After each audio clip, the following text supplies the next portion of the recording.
Bonjour ou bonsoir, bienvenue à cette conférence débat rencontre avec la société qui est organisée par l'Espace de réflexion éthique de Bretagne.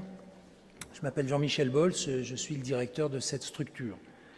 Alors tout d'abord, qu'est-ce que c'est que l'Espace de réflexion éthique de Bretagne? Certains doivent se le demander.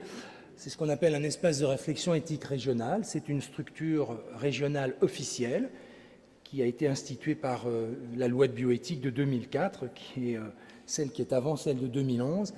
Et le siège de cette structure est situé au CHRU de Brest par décision du directeur général de l'Agence régionale de la santé. Voilà. Et cet espace développe des activités pour répondre aux 4 missions qui lui sont fixées par la loi. Mission de formation, d'information des professionnels de santé et d'échanges interdisciplinaires sur les questions d'éthique dans le domaine de la santé, une mission de centre de documentation, et à ce titre, nous avons un site web dont vous verrez passer l'adresse qui est ouvert à tous, il n'y a aucun filtrage et toutes les informations, tous les dossiers que nous pouvons constituer y figurent et sont à votre disposition. Une 3e mission d'observatoire régional des pratiques au regard de l'éthique, et puis enfin, 4e mission, l'organisation de débats publics afin de promouvoir l'information et la consultation des citoyens sur les questions de bioéthique. Alors nous sommes en plein dans cette 4e mission. Cette séance est organisée dans un cadre particulier qui est celui des États généraux de la bioéthique qui ont été lancés courant janvier par le Comité consultatif national d'éthique et son président, le professeur Jean-François Delfraissy, conformément à la loi. Et ces États généraux sont préparatoires à la révision de la loi de bioéthique du 7 juillet 2011. Alors vous savez sans doute que cette loi traite de questions majeures relatives à l'action médicale, découlant des progrès scientifiques, actions et progrès qui permettent de modifier profondément la biologie humaine, voire le corps et un certain nombre de ses fonctions. La loi actuelle, globalement, porte sur les dons et les greffes d'organes, tout ce qui touche à l'assistance médicale à la procréation, tout ce qui touche, disons, aux tests génétiques, la recherche génétique, la médecine prédictive, et puis la recherche sur l'embryon. Depuis 2011, vous le savez, des avancées scientifiques et surtout technologiques extrêmement importantes sont apparues. Elles soulèvent des questionnements éthiques qui sont aussi importants et qui constituent autant d'enjeux sociétaux. Alors, lesquels en gros? Bien ceux de déterminer la société dans laquelle nous voulons vivre aujourd'hui et que nous voulons léguer demain à nos enfants et nos petits-enfants. Si tous ici, autant que nous sommes présents, nous pouvons répondre que nous voulons une société où l'humanité et la dignité de chaque personne humaine soient respectées et non pas l'objet de toutes les manipulations, les positions très différentes des uns et des autres ont conduit le législateur à interroger la société pour déterminer où placer le curseur pour limiter les risques et dérives d'une science et d'une technologie, à l'heure actuelle à peu près sans bornes. Alors il me paraît extrêmement important de préciser que seule la loi présentée par le gouvernement et votée par la représentation nationale, donc en gros le projet de loi sera sur la table du Parlement en gros à l'automne et le vote devrait intervenir au début 2019, seule cette loi peut trancher entre les positions qui s'affrontent et décider ce qui sera légal, c'est-à-dire permis ou non demain. En raison de la rapidité des découvertes scientifiques et des possibilités interventionnelles qu'elles ouvrent, la loi a prévu elle-même, en 2011, qu'elle serait réévaluée au bout de 7 ans, soit en 2018, et nous y sommes. C'est elle, d'ailleurs, qui précise qu'obligatoirement, avant d'être révisée, il doit y avoir des états généraux et qu'ils sont organisés par le Comité consultatif national d'éthique. Et donc son président a chargé les espaces de réflexion éthique régionaux de les organiser en région. Et les 13 espaces de réflexion éthique métropolitains à l'heure actuelle sont en train de développer tout un tas d'actions, chacun avec ses particularités et sa spécificité. Cette manifestation ce soir, comme les 16 autres que nous aurons organisées dans toute la Bretagne, est donc placée dans ce cadre et sous l'égide du CCNE. Alors il y a 4 manifestations dans les Côtes-d'Armor, 8 dans le Finistère, 3 en Ille-et-Vilaine, 2 en Morbihan, dans des grandes villes, Rennes, Brest, Vannes, Saint-Brieuc, et des petites villes, Lesneven, Loudéac, Guégan ou Fougères. Dans le respect des souhaits formulés par le CCNE, le but de ces manifestations est double. D'une part, apporter des informations utiles à la compréhension des faits et des enjeux. C'est pourquoi nous avons des conférenciers pour faire le point, une mise au point, chacun dans leur domaine, sur ces informations. Et puis surtout, permettre l'expression libre des avis, opinions, arguments, propositions, questionnements des participants, de vous, à ces réunions. Notre volonté clairement affichée de donner la parole aux citoyens en sortant des débats d'experts, et c'est la raison pour laquelle pendant le débat les experts resteront en retrait, afin de recueillir l'ensemble de vos avis, opinions, arguments, questionnements, propositions de la façon la plus objective possible. Vous voyez que l'enjeu est de faire un point aussi exhaustif que possible sur les raisons qui sous-tendent les positions des uns et des autres. Alors pour que chacun se sente libre de venir, nous avons choisi de ne faire aucune inscription préalable dans quelque manifestation que ce soit et de laisser une large part à chaque fois systématiquement au débat. Il me paraît important ici de préciser ce que nous cherchons à faire et ce que nous ne ferons pas. Clairement, nous sommes ici pour recueillir votre avis. Et nous allons procéder de 3 façons différentes. Des membres de l'espace éthique, des membres du comité de suivi que nous avons créé à cet effet, vont noter, relever les positions, les arguments qui vont être échangés pendant le débat. Et nous en ferons la synthèse après. Deuxièmement, en recueillant et en analysant vos réponses au questionnaire anonyme qui vous a été remis ou qui le sera tout à l'heure, que nous vous demandons de ne remplir qu'à la fin du débat, en espérant que celui-ci éventuellement fasse évoluer certaines de vos positions, et qu'on vous demandera de nous remettre en partant. Je précise que ce questionnaire est réservé uniquement aux personnes ayant participé à la réunion, que c'est parfaitement volontairement qu'il n'est pas mis en ligne pour éviter des effets, j'allais dire, masse de certaines associations qui se mobiliseraient plus que d'autres. Et puis, troisième façon, en recueillant vos contributions écrites que vous pouvez nous adresser sur notre adresse courriel, qui doit défiler aussi un moment, qui est ereb@chu-brest.fr. Et vous savez que vous pouvez évidemment écrire ce que vous souhaitez sur le site officiel États généraux de la bioéthique. Alors notre objectif n'est pas de faire un sondage représentatif, ni de la ville, ni encore moins de la région. Notre objectif n'est pas de conduire une étude sociologique exhaustive selon une méthodologie éprouvée. Nous n'avons pas les ressources, nous n'avons pas les compétences propres pour le faire, et au demeurant, notre objectif n'est pas de reproduire ce que d'autres ont déjà fait et bien fait, parce qu'ils ont l'habitude de le faire. Et puis, ce n'est pas la commande qui nous a été faite par le CCNE. Alors, une question m'a été posée tout à l'heure et m'a été déjà posée dans d'autres réunions. Qu'est-ce que vous allez faire de tout ça? Alors, nous allons nous-mêmes faire des synthèses. Rassurez-vous, elles ne seront pas faites par une personne. Elles seront faites par un certain nombre de personnes, membres du Conseil d'orientation de l'espace éthique, les membres du comité de suivi de nos manifestations et par l'équipe, bien sûr, de l'espace éthique. Ce que nous allons avoir à répertorier de la façon la plus objective possible, ce sont les arguments qui auront été échangés, les points de convergence, les points de divergence. Ensuite, ces documents seront adressés au CCNE, qui lui aura la charge de faire la synthèse des synthèses, puisqu'il va recevoir des synthèses de tous les espaces de réflexion éthique régionaux. Comme le prévoit la loi, le CCNE adressera sa propre synthèse à un organisme parlementaire qui a un nom barbare, qui s'appelle l'Office parlementaire d'évaluation des choix scientifiques et technologiques, qui est composé paritairement de députés et de sénateurs. Je voudrais dire, parce que ça me paraît indispensable de le préciser, que tout ce qui va ressortir de ces débats, que ce soit les nôtres à Brest ou en Bretagne ou à travers la France, n'est pas nécessairement ce qui va être repris dans le projet de loi. Le gouvernement porte la responsabilité d'établir le projet de loi, les parlementaires portent la responsabilité de voter une loi. Et donc ce sont eux, en dernier ressort, qui décideront ce qui sera dans la loi ou ce qui n'y sera pas. Autrement dit, ici, il va y avoir des satisfaits et des déçus par avance, et sachez bien que notre rôle n'est évidemment pas de prédéterminer ce que sera le projet de loi. Alors je voudrais dire que la qualité de ce débat, elle repose sur vous, sur nous, sur ce que nous déciderons d'en faire. La séance est animée et modérée par un journaliste professionnel, M. Hugo, pour 2 raisons. Pour respecter la neutralité dans la conduite des débats, grâce à son expérience de professionnel, et pour ne pas mettre en avant, par exemple, le directeur de l'espace de réflexion éthique de Bretagne ou un autre professionnel de santé qui pourrait chercher ou qu'on pourrait penser qu'il cherche à les orienter. Ensuite, le CCNE, comme nous-mêmes, au sein de l'espace éthique, nous souhaitons connaître surtout les arguments, les raisons, les valeurs sur lesquelles reposent vos avis et vos opinions. J'allais dire presque plus que vos avis ou vos opinions eux-mêmes.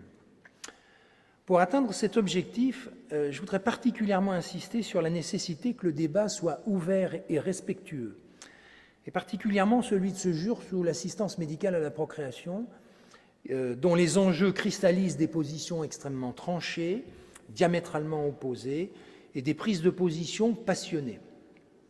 C'est la mission confiée à l'animateur modérateur que de faire en sorte que chacun, quel qu'il soit, puisse exprimer librement ses arguments et positions, que chacun accepte d'écouter celles des autres, que personne ne cherche à monopoliser la parole ou à imposer ses vues, et que les associations militantes ne cherchent pas à confisquer le débat à travers leur affrontement. Enfin, que toutes les questions puissent être abordées sans tabou ni agressivité. Il s'agit à nos yeux à tous, et aux miens très particulièrement, d'un prérequis absolu pour que ce débat soit le véritable exercice de démocratie sanitaire, que l'importance des enjeux soulevés par la révision de la loi mérite et dont je pense nous avons collectivement besoin pour avancer ensemble, quel que soit le résultat final de cette loi. Alors une précision très importante pour terminer. Cette conférence débat est enregistrée en totalité, intervention des participants incluse, par une société mandatée par l'EREB à cet effet. Pour respecter l'anonymat des personnes, celles-ci sont filmées de dos, à l'exception bien sûr des conférenciers et de la tribune. Les personnes qui ne souhaiteraient pas apparaître peuvent se placer hors du champ de la caméra. L'enregistrement vidéo des conférences et seulement celui audio du débat seront mis en ligne sur notre site web. Que les personnes qui feront un témoignage personnel le sachent, il n'y aura pas de censure. Ça, c'est une position qui est validée par le CCNE. Nous avons toute l'attitude de mettre en ligne l'enregistrement audio des débats. Alors je voudrais rappeler avec insistance que l'enregistrement sauvage, qu'il soit vidéo ou audio des débats par d'autres personnes et leur mise en ligne sur des sites quels qu'ils soient ne sont pas autorisés. Et si d'aucuns le font, c'est à leurs risques et périls. Enfin, en ce qui concerne la présence éventuelle d'autres journalistes, l'EREB, en accord avec le CCNE, leur demande de ne filmer que les conférenciers et la tribune, les conférenciers nous ayant donné, je n'en doute pas, leur accord pour qu'ils soient filmés et que ce film soit mis sur notre site web. Afin de respecter la vie privée et le droit à l'image d'éventuels journalistes ou télévisions, de ne pas filmer ni enregistrer le débat et les participants dans la salle à quelque moment que ce soit. En revanche, des journalistes pourront bien sûr, à la pause ou à la fin des débats, interviewer telle ou telle personne parmi l'assistance qui serait d'accord pour le faire. Ces dispositions ont pour objectif le respect du droit à l'image et de la vie privée d'une part, et de ne pas créer de gêne parmi certaines personnes, gêne susceptible de les conduire à ne pas s'exprimer en raison d'un enregistrement d'autre part. Et donc nous demandons à chacun, journaliste ou simple personne, de respecter ces dispositions, encore une fois validées avec le CCNE. Nous remercions toute l'équipe, et moi particulièrement, chacun de sa participation, pas simplement les conférenciers, mais vous tous qui êtes ici présents, et je vous souhaite une rencontre débat enrichissante et fructueuse. Monsieur Hugo.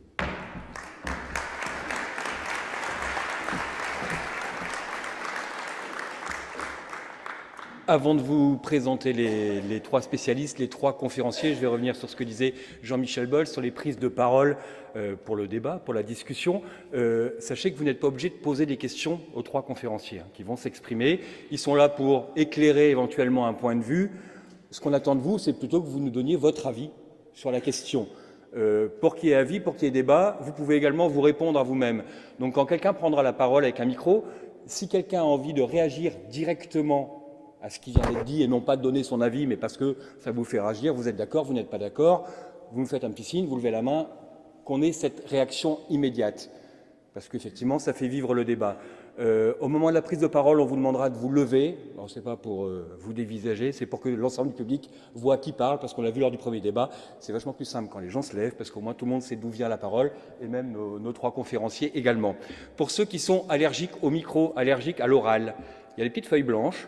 Parce qu'encore une fois, Jean-Michel Boll vous l'a dit, le but, c'est de recueillir vos témoignages. Alors n'hésitez pas, ce que vous pensez, votre avis, vous pouvez aussi le rédiger. On récoltera l'ensemble des petits papiers. Si jamais on a le temps, parce que vous savez comment ça se passe un débat, c'est souvent animé, et puis il sera rapidement 21h, vos petites feuilles seront gardées, elles feront partie des comptes rendus de tout ce qui a pu être dit pendant ces débats. Donc c'est important, votre parole, encore une fois, est importante. On le sait, il y a des gens qui détestent prendre la parole en public, donc n'hésitez pas. Dites-nous ce que vous pensez par par ces petits papiers. Je vais vous donner tout de suite l'identité et la caractéristique de nos 3 spécialistes, nos 3 conférenciers. Pour une mise au point médico-scientifique, l'état des lieux des possibilités scientifiques et des données médicales, les perspectives médico-scientifiques à moyen terme, le professeur Philippe Merviel, chef du service de gynécologie obstétrique au CHRU de Brest, ancien membre du comité médical et scientifique de l'Agence de la biomédecine. Pour une mise au point juridique, les dispositions législatives et réglementaires actuelles, voire jurisprudentielles, les implications et les conséquences en cas de modification de la loi, le professeur Jean-René Binet, professeur de droit privé à l'Université de Rennes 1, membre honoraire de l'Institut universitaire de France, directeur scientifique de la revue Droit de la famille. Et enfin, pour la problématisation éthique, les conflits de valeurs et les enjeux sociétaux soulevés, le professeur Frédéric Worms, professeur de philosophie, directeur adjoint lettres à l'École normale supérieure de Paris, membre du CCNE, rapporteur de l'avis numéro 126 du CCNE. Ils s'exprimeront pendant 25-30 minutes maximum. Je dois modérer votre temps de parole, je modérerai le leur, rassurez-vous également. Après leurs 3 prises de parole, on fera une pause d'une quinzaine de minutes. Des rafraîchissements vous seront servis dans cette salle. Ceux qui voudront aller fumer dehors pourront le faire également. Je ferai une annonce micro quand les débats reprendront. Est-ce que j'ai été clair? Ça vous va? Bon. Eh bien, on va commencer tout de suite avec la prise de parole du professeur Philippe Merviel.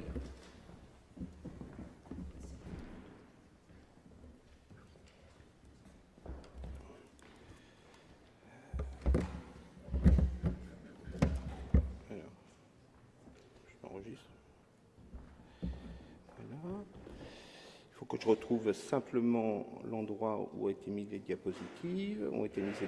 Voilà. Bien. Alors, on va remonter. Voilà. Merci à Jean-Michel Bols. Merci au... J'ai un souci. J'ai touché à rien. C'est bon? Oui, je vais me mettre en diaporama. Donc, merci à Jean-Michel Bols, merci à l'Espace éthique de Bretagne de me donner l'occasion de vous faire donc un topo.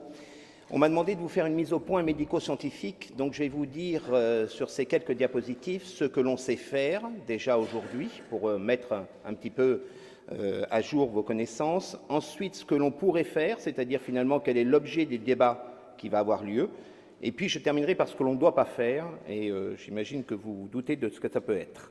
Alors, j'étais membre du comité, surtout d'orientation de l'Agence de la biomédecine, qu'on appelle le comité d'éthique de l'Agence de la biomédecine, où on a déjà réfléchi en amont de la loi de 2011, donc à ces révisions de la loi de bioéthique. Alors, il faut savoir que l'infertilité, c'est-à-dire l'assistance médicale à la procréation qui peut en découler, ça va toucher un couple sur 6 dans notre société. 75% de ces couples obtiendront une grossesse via l'assistance médicale à la procréation, ce qui représente à peu près un enfant sur 32 aujourd'hui. C'est-à-dire que dans une classe de 30 élèves, je sais que les classes diminuent actuellement, mais ça fait à peu près un enfant sur 32. Il y a des causes multiples de l'infertilité, et vous savez que toute cette assistance médicale à la procréation est régie par une loi, qui est la loi de bioéthique, donc 94, 2004, 2011, 2018 ou début 2019, comme on vous l'a dit tout à l'heure, mais aussi contrôlée par l'Agence de la biomédecine, qui est une institution donc nationale qui s'occupe à la fois de l'assistance médicale à la procréation et également de la greffe. La prise en charge par la sécurité sociale est de 100% lorsque vous avez une infertilité et le recours à cette assistance médicale à la procréation.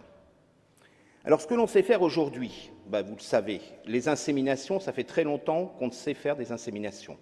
La fécondation in vitro, c'est plus récent, 1978 en Angleterre, et puis la fécondation in vitro dans des cas d'infertilité importante d'origine masculine, ça c'est la micro-injection, et c'est encore plus récent, c'est 1993. On sait obtenir des embryons, mais on sait aussi conserver ces embryons, c'est-à-dire qu'on sait congeler les embryons, et on peut avoir un couple qui a une première grossesse cette année, par exemple, mais qui aura des embryons congelés, et qui décidera d'avoir un deuxième enfant par le transfert de ces embryons congelés dans quelques années. Ils auront été conçus cette année, et pourtant ils naîtront avec des années de différence. On sait conserver les gamètes, c'est-à-dire que depuis très longtemps, on conserve du sperme dans les banques de sperme, que l'on appelle les sécos, mais on sait conserver également désormais des ovocytes, et vous verrez que tout à l'heure, ça fait l'objet d'une question dans la révision de la loi de bioéthique. Ce que l'on sait faire également, c'est avoir recours à des gamètes d'autrui, c'est-à-dire qu'on sait faire du don de sperme. Vous savez que sur Brest, nous avons un sécos et que donc nous pouvons faire appel à des donneurs de sperme qui vont rendre service à un couple dont l'homme ne possède pas les gamètes masculins. On fait également du don d'ovocytes en France et on peut accueillir un embryon, c'est-à-dire qu'un couple qui a des embryons en conservation, qui a fait sa famille et qui souhaite donner l'embryon à un autre couple, eh bien, ce couple qui ne peut pas avoir d'embryon peut l'accueillir. C'est ce qu'on appelle l'accueil d'embryon. Ça se fait en France, il y a un certain nombre de centres qui le font. On ne le fait pas encore sur Brest. Ce que l'on sait faire également, c'est prendre en charge des couples à risque viral, c'est-à-dire que l'un des deux membres du couple est atteint d'une maladie infectieuse, HIV, hépatite. Ça se fait dans des laboratoires agréés pour cela, mais c'est parfaitement possible. On sait également dépister sur l'embryon des anomalies chromosomiques ou des anomalies génétiques d'une particulière gravité. Vous savez qu'au cours d'une grossesse, on peut faire ce qu'on appelle un diagnostic anténatal, c'est-à-dire dépister chez l'embryon ou chez le fœtus une maladie d'une particulière gravité. Mais on sait aussi le faire en amont du transfert de ces embryons, c'est-à-dire c'est ce qu'on appelle le diagnostic préimplantatoire. Enfin, ce que l'on sait faire également, c'est préserver la fertilité, c'est-à-dire que lorsqu'une femme ou un homme va être soumis à un traitement qui risque d'altérer ses gamètes, eh bien, on lui propose de conserver soit du sperme, soit des ovocytes, soit, si c'est un couple, on peut préserver des embryons avant le traitement potentiellement stérilisant. Je vous ai mis ici un petit peu une diapositive sur le diagnostic préimplantatoire. Vous voyez qu'à partir d'un embryon, qui est représenté, donc, alors je ne sais pas si j'ai une flèche, mais voilà, hop, on est passé à l'étape aussi. À partir d'un embryon, on peut prélever une ou deux cellules de cet embryon et pouvoir les analyser. Ça permet de rechercher une anomalie chromosomique, mais pour cela, il faut ce qu'on appelle un cas index, c'est-à-dire que dans la famille, il y ait déjà une anomalie chromosomique ou une forte suspicion d'anomalie chromosomique sur cet embryon. On peut rechercher une anomalie génétique, et le parfait exemple ici, c'est la mucoviscidose. Vous savez qu'on est sur Brest, le centre qui a découvert le gène de la mucoviscidose. Eh bien, il faut savoir qu'on se sert de cette découverte pour faire du dépistage préimplantatoire. Et puis, on peut également rechercher des compatibilités avec les frères, les sœurs, qui pourraient être atteintes d'une particulière maladie, comme par exemple la drépanocytose. Et donc, concevoir un embryon le plus proche possible du petit frère ou de la petite sœur, de façon à recueillir le sang du cordon de cet enfant quand il va naître. Donc, on ne touchera pas à l'enfant, on récupérera le sang placentaire, parce que ce sang placentaire peut servir à guérir le petit frère ou la petite sœur de la maladie. Ça, c'est ce que l'on sait faire aujourd'hui. Ce que l'on commence à savoir faire, eh bien, en Suède, on commence à savoir faire des greffes d'utérus. C'est-à-dire que pour des femmes qui, on reverra le problème tout à l'heure, qui naissent sans utérus ou qui ont perdu leur utérus au cours de leur vie, on verra les causes tout à l'heure, eh bien, on est capable aujourd'hui de greffer des utérus comme on greffe un rein, comme on greffe un poumon ou un cœur. Il y a déjà eu 7 naissances en Suède et en France, il faut savoir que l'Agence de la biomédecine a autorisé 2 centres français à travailler sur cette thématique. Ce n'est pas à Brest.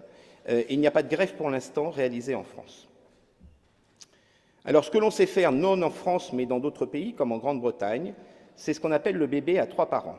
Je vous explique. Certaines maladies, graves, très graves, viennent de ce qu'on appelle le cytoplasme, c'est-à-dire ce qui entoure le noyau dans une cellule, donc dans un gamète. Eh bien, on est capable de sortir le noyau de cette gamète, l'ovocyte, de mettre ce noyau dans un autre ovocyte et de faire féconder avec le spermatozoïde. Vous évitez ainsi, comme ça, une maladie d'une particulière gravité, ce qu'on appelle les maladies mitochondriales. On est capable, parce que c'est déjà une thérapeutique, de récupérer sur l'embryon cet amas de cellules ici et de transformer ces cellules que l'on appelle des cellules souches, de les dériver en cellules d'organes, c'est-à-dire en cellules de tissu. Et ainsi, on est capable de faire des cellules musculaires et il y a des expériences qui ont lieu pour injecter ces cellules dérivées à partir des cellules embryonnaires pour traiter des séquelles post-infarctus, comme il y a des expériences qui ont lieu actuellement pour traiter des maladies de Parkinson, par exemple, en dérivant ces cellules sur des cellules neurologiques. On s'en sert également pour fabriquer de la peau artificielle, parce que ces cellules, on peut les dériver évidemment en cellules de peau. Alors, on est à la veille d'un grand débat sur la bioéthique et sur l'assistance médicale à la procréation. Qu'en est-il en Europe de notre législation par rapport à cette assistance médicale à la procréation? Eh bien, vous voyez sur ce patchwork européen que tous les pays ont des lois totalement différentes. Vous avez des pays permissifs, comme, je vois mal les couleurs, l'Angleterre, la Suède, l'Ukraine, l'Espagne. Vous avez des pays permissifs, mais avec restrictions, comme la France, le Portugal, la Suisse. Vous avez des pays qui sont plus restrictifs, l'Allemagne, l'Autriche, ou des pays qui interdisent certaines pratiques d'assistance médicale à la procréation. Donc on n'est pas à la veille d'une loi européenne unique, en tout cas pour l'assistance médicale à la procréation. D'où les débats de bioéthique et d'où justement faire une loi à la française. Alors quels sont les sujets maintenant qui vont nourrir notre réflexion par rapport à cette révision de la loi de bioéthique? Alors, ce que l'on pourrait faire, ça s'appelle. Ce que l'on pourrait faire, c'est prendre en charge les femmes seules et les couples homosexuels féminins. Vous savez que l'AMP, dans la loi de 2011, est réservée à un couple hétérosexuel justifiant d'une infertilité médicalement constatée. Donc, à la fois hétérosexuel et une infertilité médicalement constatée. Mais il faut savoir que l'adoption est autorisée en France pour une femme seule, que l'adoption par deux parents du même sexe est autorisée dans de nombreux pays européens, que l'IAD, c'est-à-dire l'insémination avec un sperme de donneur, est autorisée aux femmes seules ou homosexuelles dans de nombreux pays européens, les Pays-Bas, l'Angleterre, l'Espagne, l'Estonie, la Belgique, le Portugal, le Luxembourg, la Grèce. Tout ça génère un tourisme procréatif, qui est un mauvais terme, mais en tout cas un déplacement des populations pour aller à l'étranger. Mais lorsque la femme revient enceinte de l'étranger, après insémination avec sperme de donneur, la sécurité sociale lui ouvre tous les droits pour le suivi de sa grossesse. Alors bien sûr, ça génère une inégalité financière. À l'étranger, une tentative d'insémination avec sperme de donneur, c'est environ 1 000 à 2 500 €. Si on introduit ça en France, ça va poser des problèmes qu'il ne faut pas occulter. La disponibilité des paillettes de sperme, qui sont déjà en quantité insuffisante pour les couples hétérosexuels qui pourraient en avoir recours. Bien sûr, ça lèvera l'anonymat le secret sur le mode de conception. C'est-à-dire que deux femmes qui vont avoir un enfant seront peut-être amenées à informer cet enfant sur leur mode de conception. Ça pose la question du développement des enfants. La littérature rapporte que ça ne diffère pas des enfants nés de couples hétérosexuels en termes de développement psychologique et d'identité sexuelle, mais ça sera peut-être l'objet du débat. Et puis, bien sûr, les couples homosexuels masculins peuvent demander une équivalence à cette insémination des couples homosexuels féminins, c'est-à-dire que ça introduit la question de la GPA. Il y a quelques années, enfin cette année même, l'année dernière, il y avait eu un sondage en France pour cette question-là, et vous savez que 65 à 70% de la population française, dans ce sondage, elle s'était prononcée comme favorable donc, à cette insémination des couples homosexuels féminins ou des femmes seules. Deuxième débat, c'est l'anonymat du don de gamètes. Vous savez que la Convention des Nations Unies sur le droit de l'enfant dit que l'enfant a droit à un nom et, dans la mesure du possible, le droit de connaître ses parents et d'être élevé par eux. Et cette Convention des Nations Unies a fait que le droit de connaître ses parents est devenu finalement, dans la tête des gens, le droit de connaître ses origines. Et donc le Conseil de l'Europe a été saisi puisqu'il y avait une demande d'un certain nombre d'enfants nés après insémination, donc avec sperme de donneur, de connaître leurs origines et donc de connaître l'identité du donneur. Et le Conseil de l'Europe s'est saisi de cette question et a reconnu que cet article des Nations Unies ne permettait pas de tirer argument de la levée ou non de l'anonymat.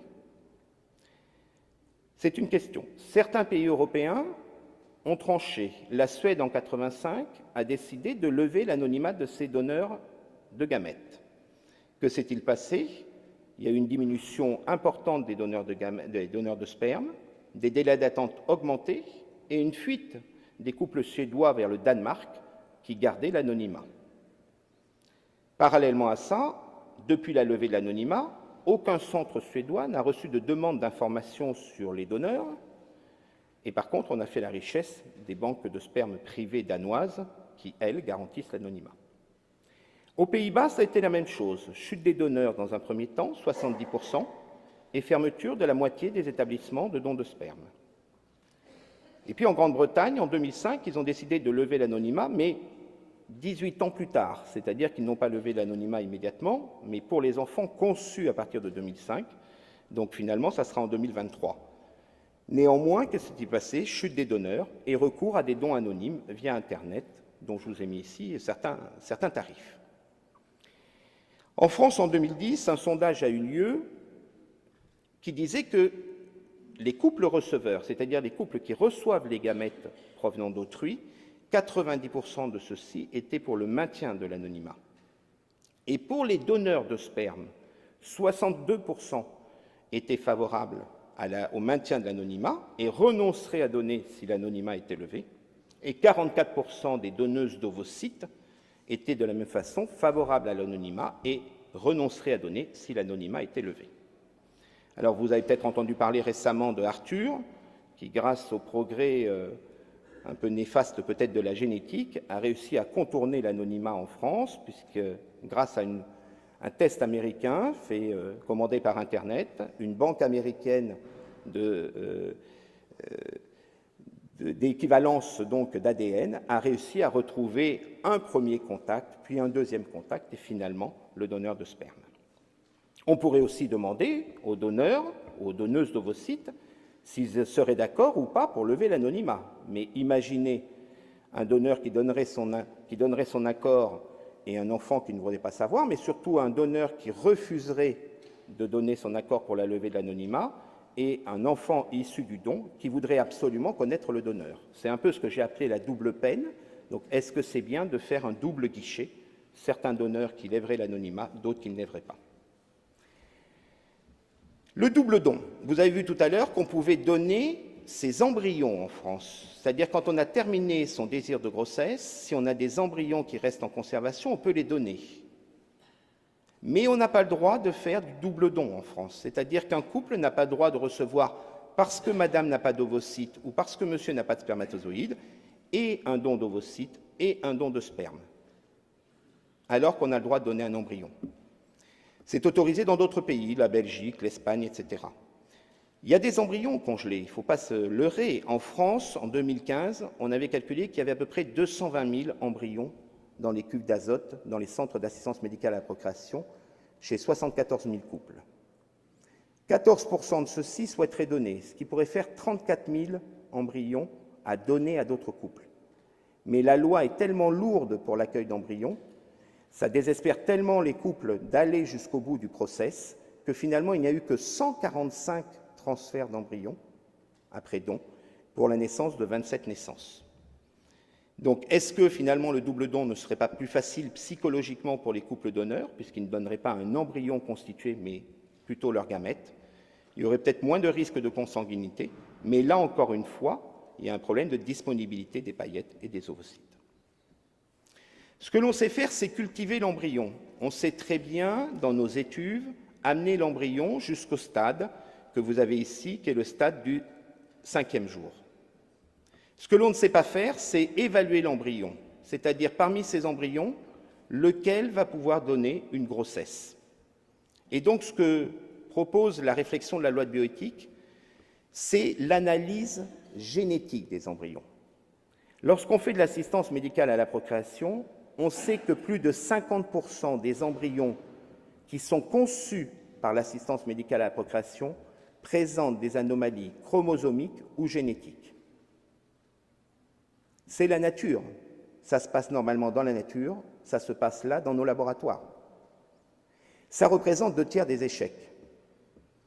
Donc serait-il possible, c'est une question que pose la révision, d'analyser ces embryons avant le transfert, en particulier sur les chromosomes ou sur certaines maladies particulières responsables de défauts d'implantation, bref, de faire un tri de ces embryons, ce que les Américains appellent un screening, pour améliorer les taux de grossesse, diminuer finalement le recours au diagnostic anténatal, puisqu'on va diminuer le risque d'anomalies chromosomiques portées par ces embryons, diminuer les coûts de surveillance de la grossesse, mais bien sûr, le risque, c'est qu'à partir de ces analyses, au départ, faites dans un bon axe, il y ait des dérives d'eugénisme ou d'extension des indications. Vous avez vu tout à l'heure qu'on pouvait conserver les gamètes, spermatozoïdes et ovules. Est-ce qu'on pourrait être amené à autoconserver de façon personnelle les ovocytes? Je vous explique. Lorsqu'un homme va faire une vasectomie, on lui propose, même s'il met un petit nœud sur ses canaux éjaculateurs, on lui propose de garder son sperme au cas où il changerait d'avis. Vous savez que ce qui va gréver le plus les chances de grossesse, c'est l'âge féminin. Alors prenons l'exemple d'une femme qui aurait par exemple 33, 34, 35 ans, qui n'aurait pas rencontré le prince charmant, qui n'aurait pas conçu sa descendance. Cette femme-là, le temps qu'elle trouve quelqu'un, le temps qu'elle envisage une grossesse, le temps peut-être qu'elle ait recours à l'assistance médicale à la procréation, elle va perdre des chances de grossesse.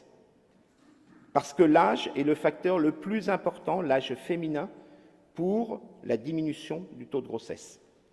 Donc l'idée, c'était de dire, est-ce qu'on ne peut pas permettre à ces femmes, en dessous de 35 ans, ou au maximum vers 35 ans, à un moment donné où les ovocytes sont encore de bonne qualité, de pouvoir recueillir ces ovocytes, les garder pour elles, et si jamais elle en a besoin à un âge plus avancé, 40, 41, 42 ans, jusqu'à 43 ans, qui est la limite de prise en charge, eh bien d'utiliser ces ovocytes finalement plus jeunes, qui lui donnent des meilleures chances de grossesse.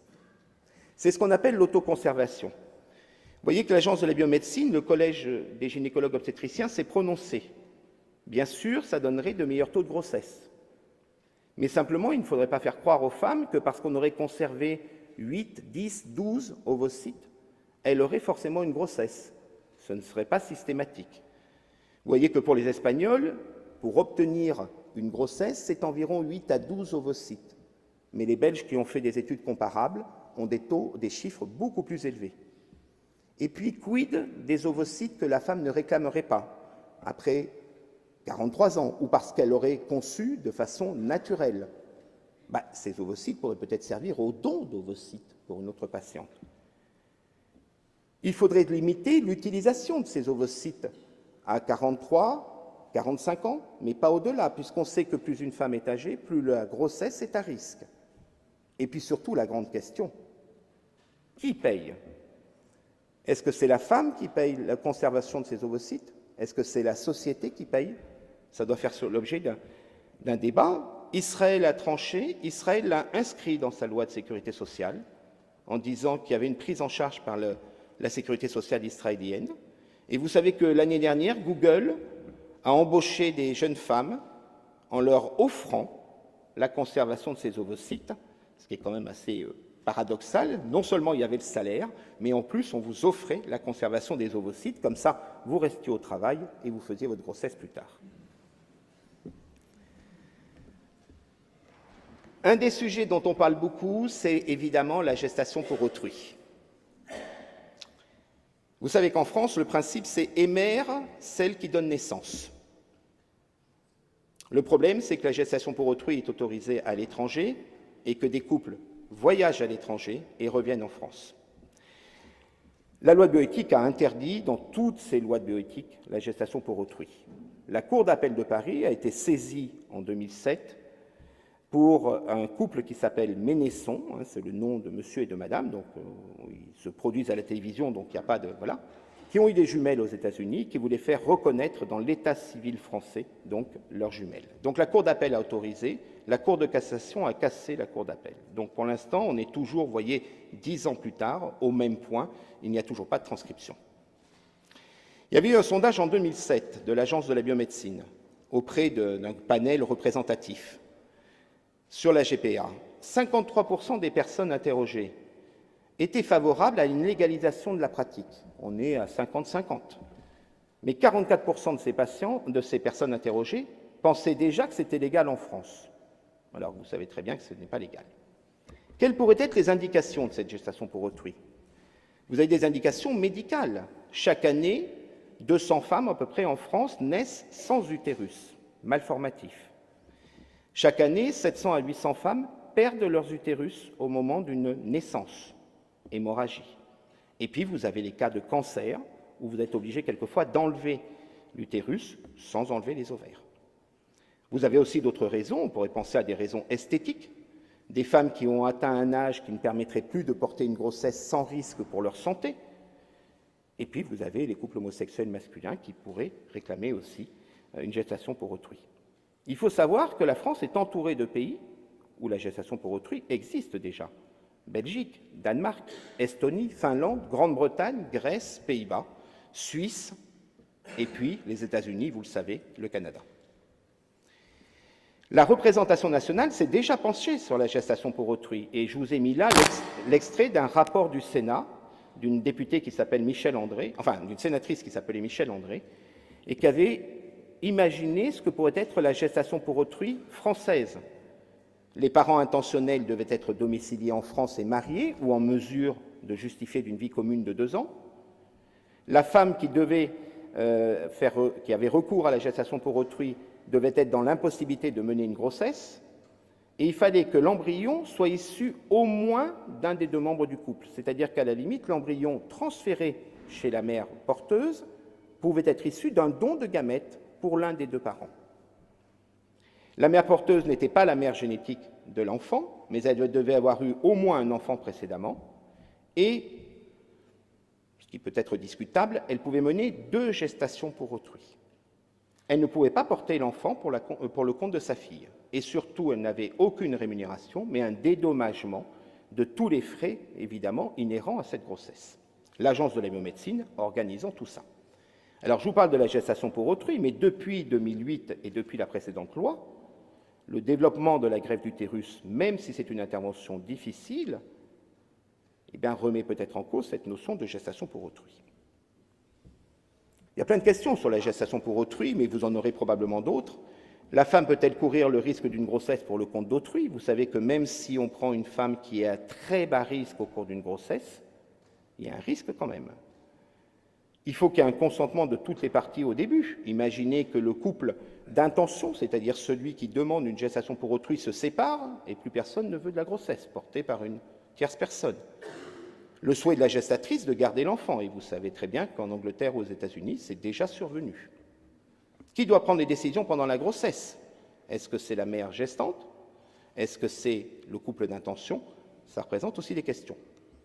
Quel est le risque pour le couple de la gestatrice, c'est-à-dire celle qui porte la grossesse pour autrui, vis-à-vis de son conjoint, vis-à-vis de ses enfants qui vont la voir enceinte, et puis qui ensuite ne la verront pas enceinte sans avoir un petit frère ou une petite sœur à la maison? Et puis les aspects financiers. Pour vous donner un ordre d'idée, en Grande-Bretagne, une gestation pour autrui, c'est entre 5 et 10 000 euros. Aux États-Unis, je vous ai mis des fourchettes 41 à 68 000 euros, mais quelquefois, ça va plus loin. Autre question qui peut se poser dans ces révisions de la loi bioéthique, c'est le transfert embryonnaire post-mortem. Qu'est-ce que c'est que le transfert embryonnaire post-mortem?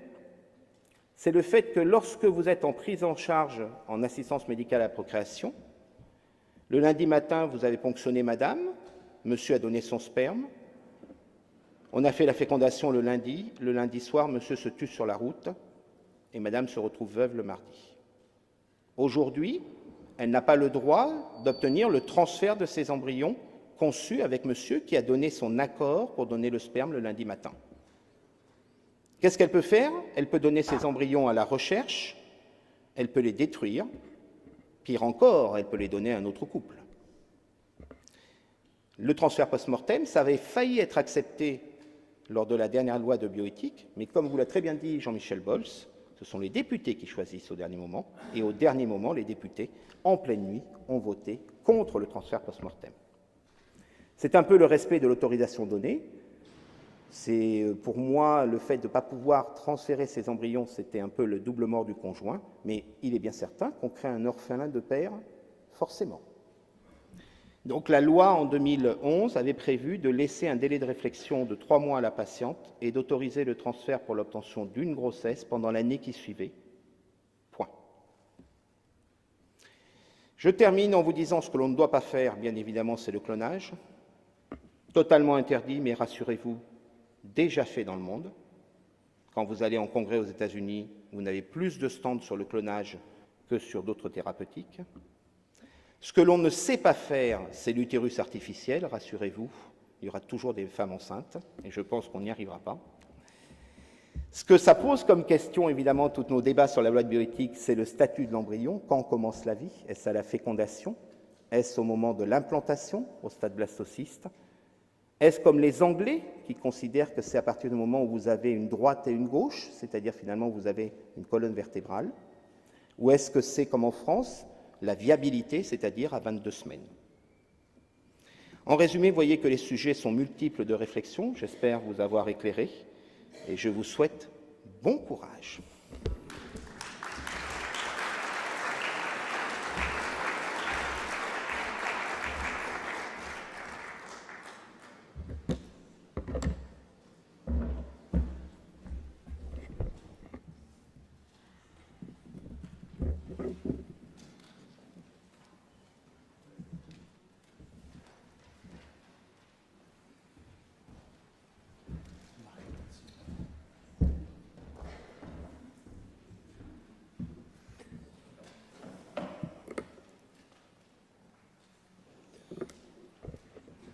Bien, messieurs, dames, monsieur le directeur de l'espace éthique régional de Bretagne, alors je parlerai sans diapositive parce que c'est ma façon à moi de montrer que je suis professeur de droit. Les professeurs de droit utilisent assez rarement des diapositives. J'espère malgré tout que mon propos sera suffisamment clair pour que vous puissiez saisir, comprendre la manière dont la loi française a appréhender la question de l'assistance médicale à la procréation depuis 1994 dans un état d'esprit qui est singulier, qui lui est propre, qui n'est pas nécessairement le même que dans d'autres pays. Alors, ça a été dit à certains moments dans l'exposé précédent. La législation n'est pas la même dans tous les pays, c'est normal, mais la loi française, comme la loi de chacun des pays qui nous entourent, est l'expression de la volonté nationale, de sorte que ce n'est pas parce que des pays choisissent d'autres règles que la France devrait se sentir obligée de les suivre. La manière dont la loi en France a été faite en 1994 a prévu un réexamen périodique et c'est la raison pour laquelle, vous l'avez compris, nous sommes là ce soir. Depuis 2011, cette révision doit être précédée d'états généraux de la bioéthique. Ils ont été conçus en 2008, 2009, comme un moyen d'éviter d'avoir recours au sondage pour prendre le pouls de l'opinion publique. Pourquoi? Eh bien, tout simplement parce que les questions dont on fait état ce soir sont des questions éminemment complexes, qui nécessitent parfois de descendre dans un détail que ne permettent que très rarement les sondages. Alors, simplement pour prendre un exemple, sur des chiffres qui ont été donnés, 60, 70, 80% des taux d'adhésion assez importants à certaines pratiques, par exemple l'ouverture de l'assistance médicale à la procréation aux couples de même sexe ou aux femmes seules, mais on voit d'autres sondages publiés l'année dernière qui démontrent qu'à des proportions au moins aussi grandes, les Français sont favorables à ce que dans le cadre de l'assistance médicale à la procréation, l'enfant puisse avoir un père et une mère. Donc on voit bien que de tels sondages sont contradictoires et qu'en réalité, ils n'apportent aucune information. La seule information véritablement perceptible, c'est celle qui jaillit de la connaissance, de la réflexion, et c'est l'objet même des états généraux de la bioéthique. Alors ce droit français, il est en perpétuelle révision depuis 1994. Je vous propose de vous présenter le droit actuel tel qu'il est et le droit qui pourrait advenir de cette révision au regard des perspectives d'évolution qui ont déjà été tracées soit par le Comité consultatif national d'éthique, soit par l'Agence de la biomédecine, soit par d'autres organismes. Le droit actuel, d'abord, quel est-il? Eh bien, c'est un droit qui traduit la volonté pour le législateur de construire au profit de l'enfant à naître d'une technique d'assistance médicale à la procréation une filiation crédible. Et cet esprit général de la législation se retrouve tant dans les techniques qui sont autorisées que dans ses conditions d'accès ou des conséquences produites par le recours à ces pratiques d'assistance médicale à la procréation. Alors on envisagera successivement les techniques, les conditions d'accès et les conséquences du recours à l'assistance médicale à la procréation. S'agissant des techniques d'assistance médicale à la procréation, alors je ne vais pas m'aventurer sur le terrain médical, je ne vais pas vous les décrire, vous les avez déjà suffisamment découvertes et vous les avez bien comprises. Certaines techniques sont autorisées, d'autres sont interdites. Parmi les techniques qui sont autorisées, certaines, vous l'avez compris, certaines vont nécessiter le recours à un don de gamètes. On parlera alors de techniques exogènes. Et puis d'autres se réalisent à l'intérieur du couple et on parlera à leur égard de techniques endogènes. Si les techniques doivent être distinguées, eh bien c'est parce que les conséquences sur les modalités d'établissement ou de contestation de la filiation seront différentes selon qu'on a eu recours à une technique endogène ou exogène. Ça, ce sont les techniques autorisées, donc vous l'avez compris, l'insémination artificielle, la fécondation in vitro sont des techniques autorisées, le transfert d'embryons, ainsi que la conservation des gamètes, des tissus germinaux et des embryons. Et vous l'avez compris, s'agissant de la conservation des gamètes, cette conservation ne peut intervenir à titre de principe que dans le cadre d'un don de gamètes, c'est-à-dire une visée altruiste, mais par principe, l'autoconservation des gamètes est interdite, sauf lorsqu'il y a un risque d'altération de la fertilité. Et dans ce cas, il est possible effectivement d'avoir une conservation des gamètes. Par ailleurs, et ça vous a été dit, la loi de 2011 a autorisé une femme à donner ses gamètes lorsqu'elle n'avait pas encore procréé, et dans cette hypothèse, la loi permet qu'elle autoconserve une partie de ses ovocytes. Alors ça a été vu comme une manière indirecte d'encourager au don d'ovocytes, mais en dehors de ces hypothèses qui sont malgré tout assez restreintes, la conservation des ovocytes ne peut se faire que dans le cadre du don de gamètes. Donc ces techniques sont autorisées, d'autres sont interdites. Alors ça vous a été dit. La première technique qui est interdite, c'est la technique dite de gestation pour autrui. Alors, il n'est pas utile évidemment de vous la décrire, mais l'interdiction est affirmée en droit français depuis assez longtemps déjà, depuis d'abord en jurisprudence une décision d'assemblée plénière de la Cour de cassation du 31 mai 1991, puis le législateur a inscrit cette interdiction à l'article 16-7 du Code civil, toujours en vigueur, auquel la loi affecte un caractère d'ordre public, c'est-à-dire qu'il n'est pas possible, par une manifestation de volonté contraire, d'écarter la nullité de cette convention de gestation pour autrui. Alors on reviendra évidemment sur cette question lorsqu'on envisagera les évolutions possibles. Elle est interdite, cette gestation pour autrui, comme l'est aussi le clonage reproductif. Ça a été décrit déjà. L'interdit est affirmé à l'article 16-4 du Code civil. Enfin, bon, je ne vais pas vous faire une litanie d'articles, je suis sûr que ça ne vous intéresse pas beaucoup. Mais enfin, l'interdit est affirmé de façon claire, et c'est un interdit pénalement sanctionné.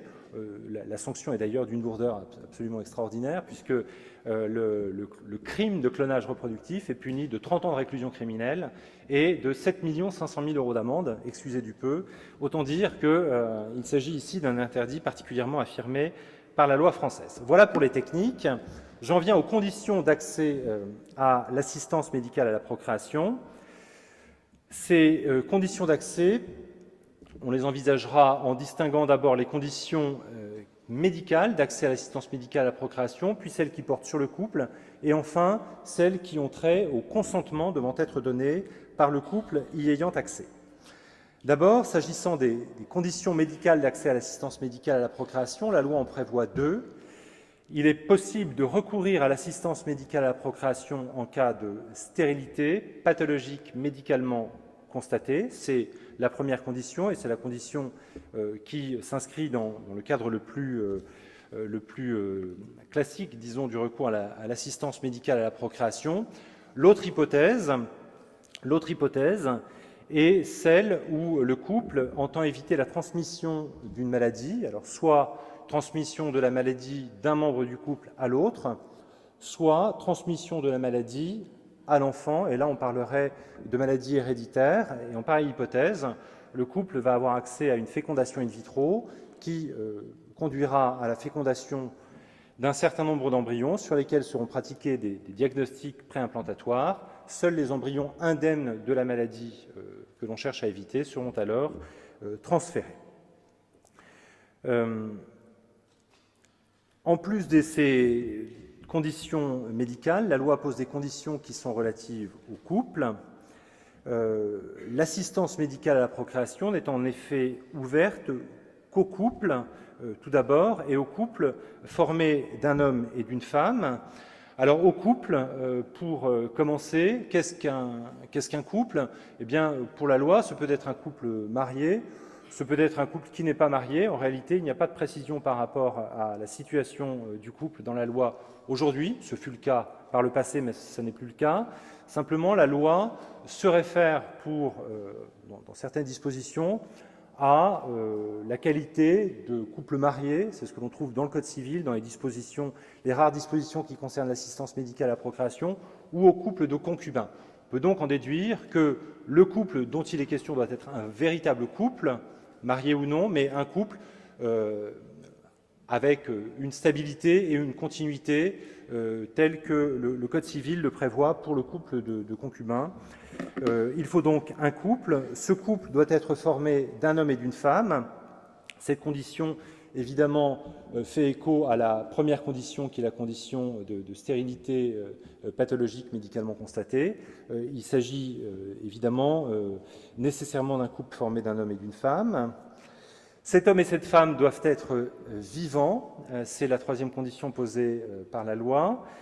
C'est-à-dire que, comme ça vous a été décrit, tant l'insémination post-mortem que le transfert d'embryons post-mortem sont interdits par la loi. Alors la question a effectivement parfois été soulevée et en effet le législateur a failli autoriser le transfert d'embryons post-mortem, mais sans attendre la révision de la loi, le Conseil d'État a très récemment, dans une décision du 31 mai 2016, ce n'est pas si récent que ça finalement, autorisé la restitution des gamètes au profit d'une veuve de façon à ce qu'elle puisse obtenir une insémination en Espagne. Alors les conditions étaient un peu particulières et la décision était une décision empreinte de beaucoup de prudence, mais enfin le Conseil d'État ici s'est affranchi d'un interdit légal qui est pourtant très clairement affirmé. Enfin, l'homme et la femme doivent être en âge de procréer. C'est ici encore une condition qui vise à permettre à l'enfant de bénéficier d'une filiation crédible. Cet âge de procréer n'est pas prévu explicitement par la loi et on sait que pour les hommes et les femmes, la question n'appelle pas tout à fait la même réponse. Pour les femmes, l'horloge biologique est impitoyable et au-delà de 43 ans, on pourra considérer que l'âge de procréer a été dépassé. Pour les hommes, c'est beaucoup plus tard. Au-delà de 60 ans, la question pourra commencer à se poser. Simplement, certaines décisions qui ont été rendues assez récemment, le 14 février 2017, par un tribunal administratif, permettent de constater que l'appréciation de l'âge de procréer doit être envisagée in concreto, c'est-à-dire par rapport à chaque situation particulière et non pas in abstracto, en ayant égard à un âge qui serait le même pour tous les couples.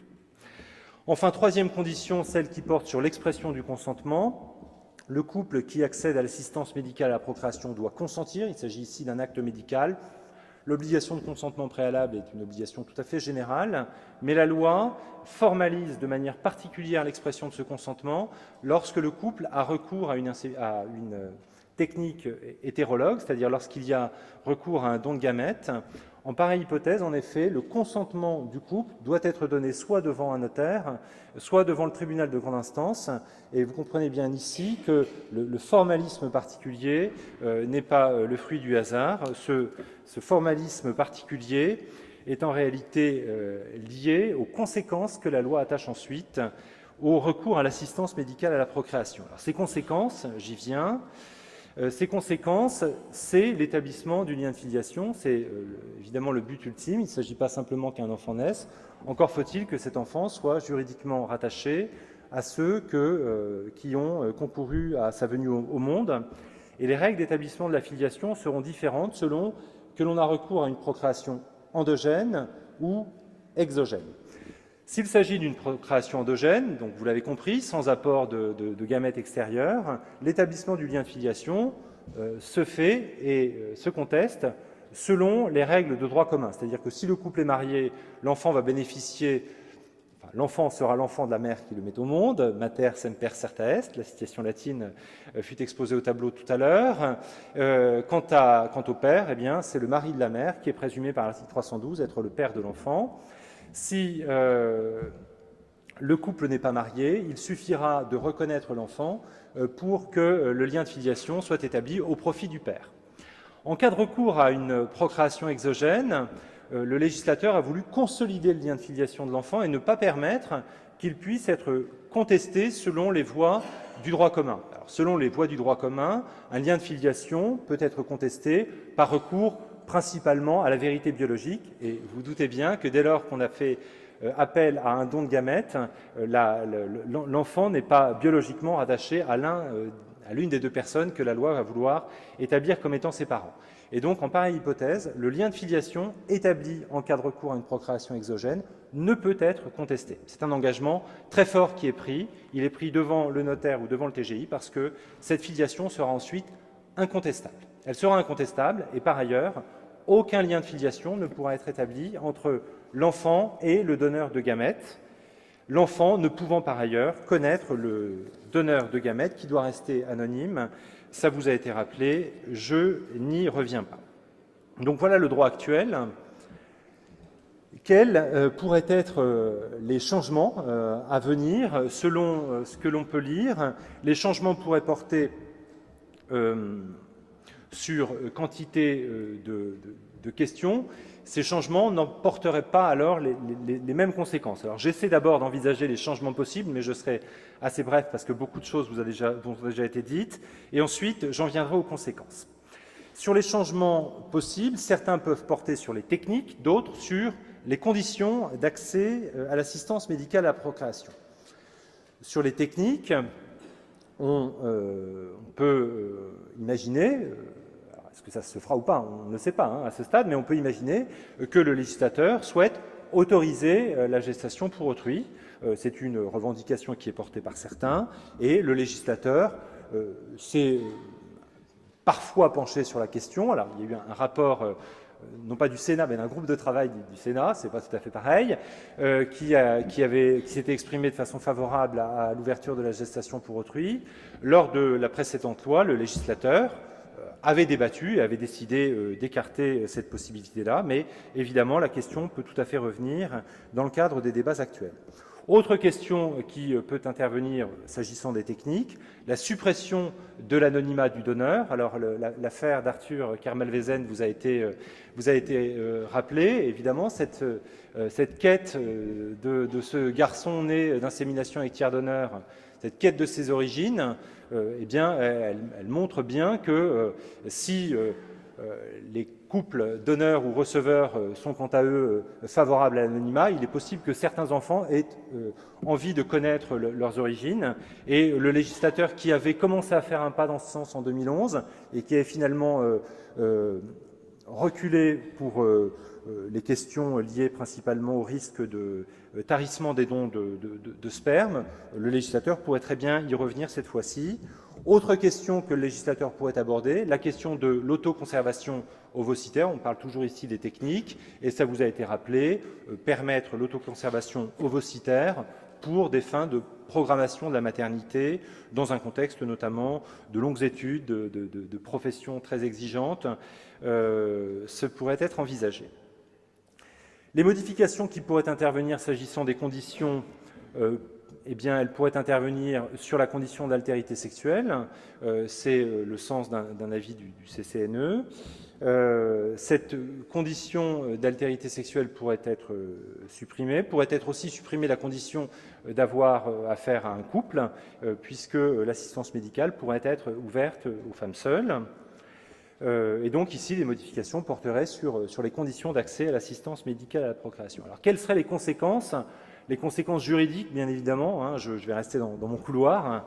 Quelles seraient les conséquences juridiques de ces évolutions? Eh bien, selon les changements dont il s'agit, les conséquences seraient évidemment très très différentes. S'il s'agit, par exemple, de l'anonymat, la suppression de l'anonymat, on peut imaginer que le législateur revienne sur ce qu'il avait failli faire en 2011, c'est-à-dire permettre à un enfant né d'une insémination avec tiers donneur, ayant atteint l'âge de la majorité et désirant connaître ses origines, lui permettre d'effectuer cette demande et ensuite lui donner un accès automatique à des données non identifiantes, l'âge du donneur, sa catégorie socio-professionnelle, les motivations de son don, que sais-je d'autre, et puis ne permettre l'accès aux données identifiantes, l'identité du donneur, qu'à la condition que le donneur y consente également. C'est ce qui était dans le projet de loi en 2011. Ça pourrait, on peut imaginer que ça revienne cette fois-ci. S'il s'agissait d'autoriser la gestation pour autrui, il faudrait prévoir les modalités d'encadrement de la relation qui se nouerait entre l'individu, le couple et la mère porteuse, les conditions et puis évidemment les conséquences qui seraient ensuite attachées à la réalisation de la gestation pour autrui. En termes d'établissement du lien de filiation, il faudrait ici revenir sur la règle mater semper certa est. La mère qui accouche est présumée être la mère. Là, ce ne serait pas le cas, manifestement. Donc, il faudrait prévoir des règles spécifiques d'établissement du lien de filiation maternelle et des règles également d'établissement du lien de filiation paternelle.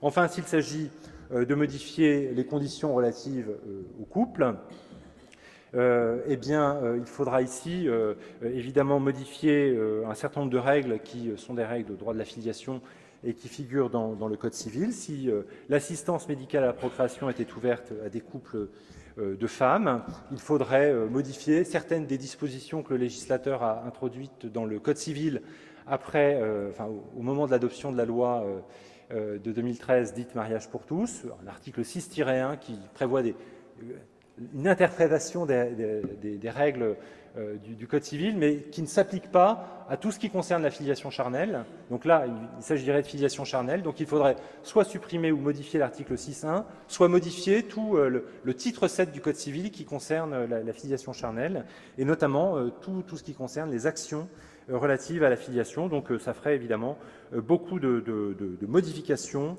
à apporter, beaucoup de conséquences juridiques résultant de ces modifications. J'ai sûrement été un peu long. Je n'ai pas vraiment regardé ma montre. Je vous prie de m'excuser si j'ai débordé et je vous remercie beaucoup pour votre attention.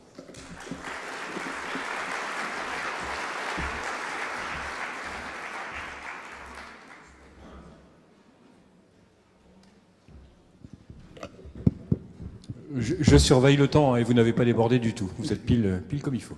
Donc vous faites des signaux. Exactement. D'accord.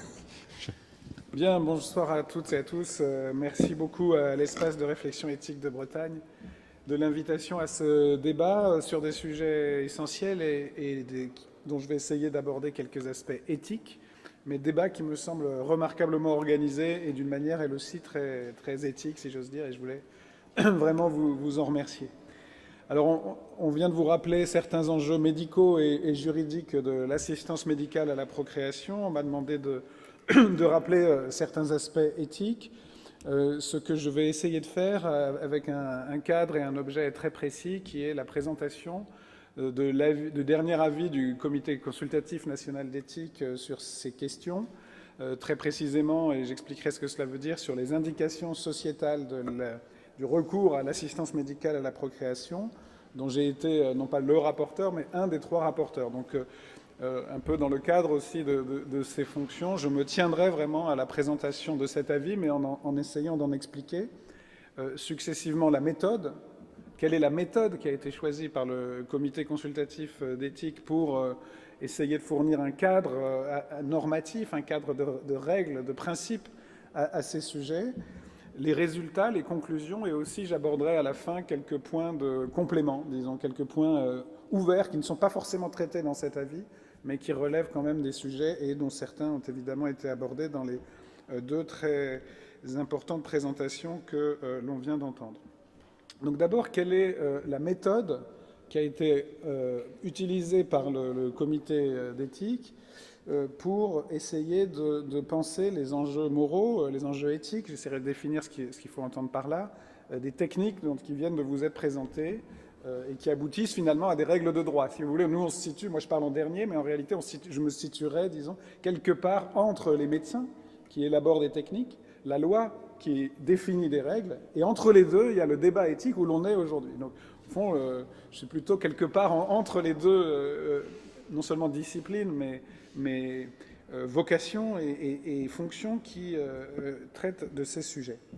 Quelle a été donc la méthode employée par le Comité consultatif national d'éthique?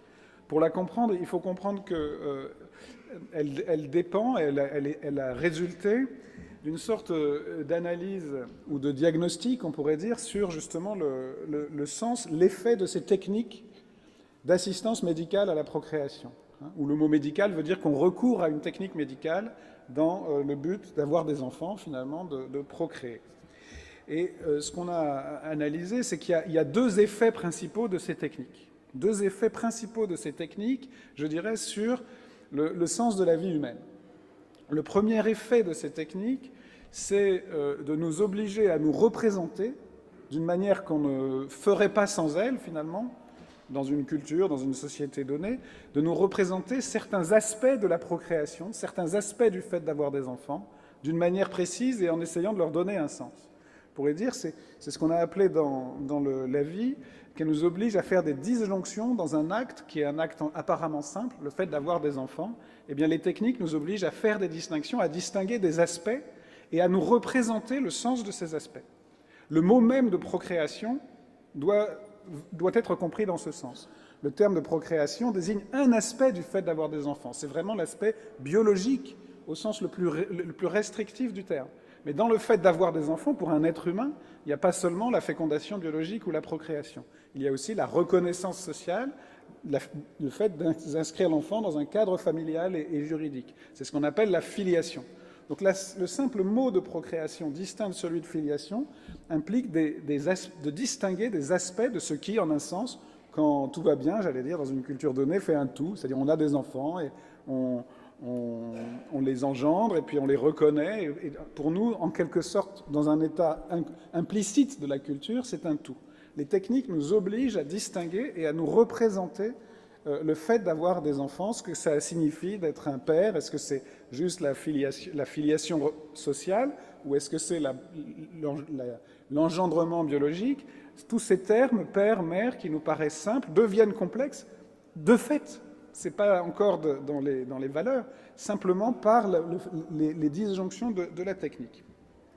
Et donc le premier effet de la technique, c'est de nous obliger à distinguer des aspects de la vie humaine et à nous représenter son sens. C'est la même chose pour certaines techniques de prolongation de la vie, c'est la même chose pour certaines techniques dans d'autres domaines qui nous obligent à penser le sens de la vie. Ce que c'est que d'être père, d'être mère, d'avoir des enfants, de vivre, de mourir. Bon. De ce point de vue-là, ce qu'on peut appeler éthique, c'est, je dirais, l'éthique au sens des représentations du sens de la vie, et elles sont plurielles dans une société démocratique. Il y a plusieurs façons de se représenter, la paternité, la maternité, etc. Donc en ce premier sens, il est évident que les techniques nous obligent à faire cela. Mais comme on va le voir, pour le comité d'éthique, ce sens qui existe, qui est important, qui fait partie des fonctions du comité d'éthique, de discuter d'entre ces systèmes de valeurs, entre guillemets, il a été en quelque sorte, non pas totalement oublié ou reporté, mais plutôt, je dirais, décalé par rapport à un deuxième sens de l'éthique. Et je crois que c'est un geste important. Ce premier sens de l'éthique est important, il n'a pas été oublié, on en parle aussi en termes de sujets de réflexion ouverts, de points de butée même, on dit certains, de points de réflexion dans une société. Mais il y a un deuxième sens de l'éthique. Et le deuxième sens de l'éthique, qui est impliqué dans ces techniques, celui-là, personne ne peut y échapper. On doit le traiter directement, et pas seulement par le débat, mais dans le but d'arriver à des règles sociales, à du droit. C'est pour ça que je me situe quelque part entre les deux précédents intervenants. Que font en effet ces techniques ? Non seulement elles multiplient les aspects de la procréation, mais elles multiplient les acteurs de la procréation. Elles font intervenir différents acteurs dans une relation qui pourrait paraître simple, qui ne l'est jamais, puisqu'il faut toujours au moins deux acteurs, au minimum, disons, un homme et une femme. En tout cas, il faut toujours du masculin et du féminin. Les techniques ne permettent pas de se reproduire sans l'intervention des deux. Il faut la société. Dans ces techniques, il faut des médecins, mais il faut aussi des donneurs dans certains cas, des mères porteuses dans d'autres cas. Bref, il y a non seulement une multiplication d'aspects de la procréation, mais d'acteurs de la procréation. Et dans ce deuxième point de vue, l'éthique, ce ne sont pas les systèmes de valeurs sur la vie. L'éthique, c'est les règles des relations entre les hommes. Dans quelle mesure les relations entre l'enfant, la mère, le père, la société, le donneur, font-elles ou non violence à l'un ou à l'autre des termes de la relation? Dans ce deuxième sens, l'éthique, ce n'est pas des représentations générales de la vie et de la mort, ce sont plutôt des représentations sur les relations entre les hommes et la manière dont elles se font violence ou non, dont elles sont justes ou injustes, bonnes ou mauvaises, utiles ou nuisibles. En ce sens, on est beaucoup plus près justement du droit, de ce qu'il faut permettre ou interdire, le moment où la liberté de l'un ne doit pas empiéter sur le bien de l'autre, etc. Ça ne veut pas dire que les deux sens de l'éthique ne communiquent pas, mais il faut les distinguer. Et dans l'avis du comité d'éthique, on a choisi comme boussole, comme point d'orientation, d'envisager les techniques de procréation assistée, disons, d'assistance médicale à la procréation, du point de vue des relations entre les hommes, des relations entre les acteurs, mais de toutes les relations, y compris, par exemple, quand une décision va influer sur le système de sécurité sociale, qui n'a pas des moyens infinis, comment faire, comment tenir compte de toutes les relations impliquées dans un geste apparemment simple, mais que les techniques nous obligent à compliquer. Je ferai une petite digression sur le mot éthique. J'ai employé le mot éthique dans deux sens différents, mais il y a un seul vrai sens du mot éthique, qui est lié au sens de la morale, qui est de fournir des principes pour justifier des choix, pour dire pourquoi je vais faire ci plutôt que ça, à quelle raison? Qu'est-ce que je vais invoquer comme raison pour faire ci plutôt que ça? C'est parce qu'il y a des décisions à prendre, et l'éthique, c'est cela d'une manière générale, et donc, d'une certaine façon, l'angle du comité d'éthique, c'est de dire il y a des représentations de la vie, mais plutôt que de les mettre en concurrence, surtout que les techniques les compliquent la représentation de la vie, ce qu'on ne peut pas ne pas faire, c'est prendre des décisions au nom des relations entre les acteurs, mesurer toutes les relations entre les acteurs. Avant de venir aux conclusions qu'on en a déduites pour les trois sujets principaux de la vie, c'est-à-dire la GPA, l'AMP par insémination et l'autoconservation des ovocytes, je voudrais dire un dernier mot sur les valeurs, parce qu'il y a un troisième sens de l'éthique, que je vais juste évoquer, mais qui est très important malgré tout, qui est la toile de fond des demandes auxquelles aujourd'hui on assiste dans nos sociétés, et qui est la toile de fond aussi du débat finalement aujourd'hui. Ce sont des valeurs qu'on pourrait appeler éthiques ou politiques, et qui sont essentiellement la liberté et l'égalité. Ce sont des principes généraux de nos sociétés démocratiques. Et c'est bien entendu, le plus souvent, au nom de l'égalité, au nom de l'égalité entre les citoyens. Il y a une technique qui est disponible, il y a des citoyens qui peuvent avoir des besoins, des demandes, des désirs. Et la question, c'est, voilà, au nom de quoi? Eh bien, cette décision peut aussi être prise au nom de l'égalité, ou bien au nom de la liberté, de l'autonomie de chacun à décider. Ce troisième ordre de valeurs, ce sont aussi des valeurs. Et dans le débat social, vous allez avoir des valeurs, au fond, sur le sens de la vie, des valeurs sur les relations entre les hommes et des valeurs politiques. Ce troisième sens des valeurs, il est important aussi, il est la toile de fond générale. Là non plus, nous ne l'avons pas oublié, nous ne l'avons pas suspendu, il est fondamental, mais tout le monde sait que l'égalité et la liberté sont limitées dans nos sociétés quand elles rencontrent la liberté d'autrui et la relation avec les autres. C'est pourquoi c'est vraiment le deuxième sens de l'éthique qui nous a servi de boussole. Ni des valeurs morales a priori, ni des valeurs politiques qui ne peuvent pas tout régler, mais vraiment qu'est-ce qui se passe dans les relations à l'œuvre dans ces techniques-là, de manière très précise. Compte tenu de ce cadre commun, nous avons traité les trois sujets. Et je voudrais souligner que tout le comité d'éthique s'est accordé sur ce cadre commun. Après, sur les différents sujets, si vous regardez l'avis 126, qui est disponible sur le site du comité d'éthique, de même que d'ailleurs il y a maintenant un site des États généraux de la bioéthique, auquel je vous invite à vous reporter, eh bien, si vous regardez l'avis, vous verrez que tout le comité d'éthique s'est mis d'accord sur le cadre. Après, il y a des désaccords. Sur 2 des 3 sujets, il y a des positions divergentes, comme dans notre société.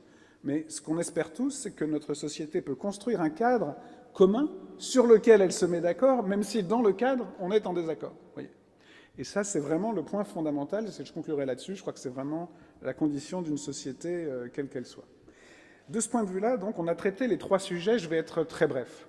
Je vais commencer par, je vais les prendre dans l'ordre inverse de l'ordre de l'avis 126 auquel je vous invite à vous reporter, si vous voulez plus d'informations.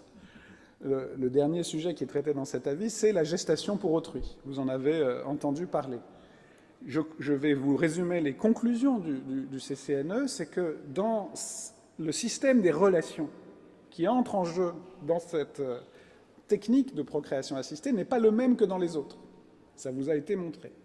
Il y a une relation qui n'apparaît pas dans les autres, c'est la relation par une mère porteuse, et plus exactement, il y a un moment, une grossesse de 9 mois, une relation entre la mère et l'enfant qui se noue pendant ces 9 mois. Au fond, si on regarde de près l'avis du comité d'éthique, on voit que c'est cette relation qui a semblé, de manière unanime aux membres du comité d'éthique, poser un problème de principe.